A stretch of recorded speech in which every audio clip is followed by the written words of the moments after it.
In Federalist 51, James Madison said that if we were governed by angels, quote, neither external nor internal controls on government would be necessary. Since that is not the case, our founders purposefully embedded a structure of checks and balances into our Constitution to ensure a separation of powers. After fighting a war to rid themselves of a king, the core goal of our Constitution was to divide powers between the branches in order to prevent one branch from gaining dominance and creating a new monarchy. The founders knew that money and who controls it is fundamentally important in a democratic government.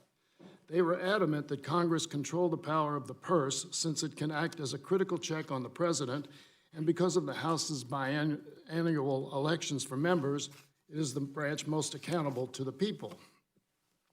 Congress has carried out this constitutional responsibility to control spending by enacting foundational laws to prevent the executive branch from misspending, laws like the Anti-Deficiency Act and the Impoundment Control Act. But despite Congress's commitment to fulfilling its role, its ability to follow through and conduct oversight of executive spending has been increasingly challenged. Over time, as presidents and agencies have sought to claim more control over spending, they have circumvented the law, ignored the law, and even broken the law, often without repercussions.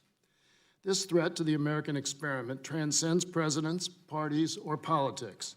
And if defending our institution and the basic premise of our democracy is not reason enough to strengthen our laws, then I would point to the hundreds of millions of people impacted by executive misspending and overreach, the American people.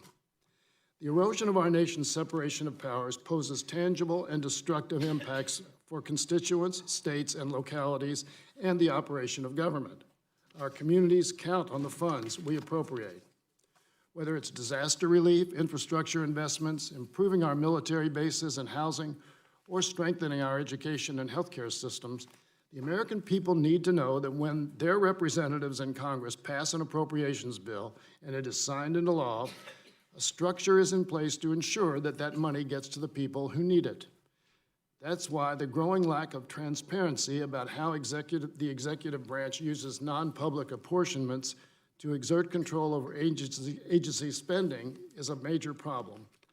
Too often, this leaves the American people and our allies abroad wondering whether, when, and how they will get the support they need, and were promised by Congress. To help protect and enforce its spending decisions, Congress established the General Accountability Office, a nonpartisan legislative office charged with investigating and reporting on violations of budget and appropriations laws. Since its inception, GAO has uncovered numerous instances of executive misspending and impoundment. But even this nonpartisan agency has faced executive stonewalling, underscoring the need for stronger laws that demand compliance. For Congress to remain a co-equal branch of government and fulfill its constitutional responsibility to control how the people's tax dollars are spent, we must reassert Congress's control over spending and ensure we are the ones holding the purse strings. Increasing transparency and accountability will enable Congress to provide the oversight of the executive branch that our founders intended. We're holding this hearing at a time when there is a growing interest in strengthening our constitutional checks and balances. But our nation's separation of powers did not break down overnight.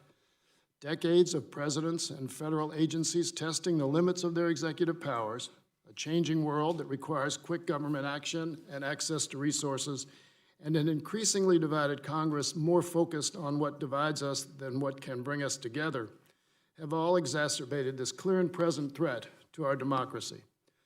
But recent and high-profile executive abuses of budget and appropriations laws, including withholding foreign aid, diverting domestic disaster relief, and reprogramming defense funds, have brought Congress's power of the purse into the spotlight.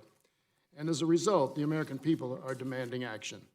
Today, we will have the opportunity to explore reforms that will help our government better serve the people and operate more like the democracy our founders envisioned. I look forward to what our expert witnesses have to say.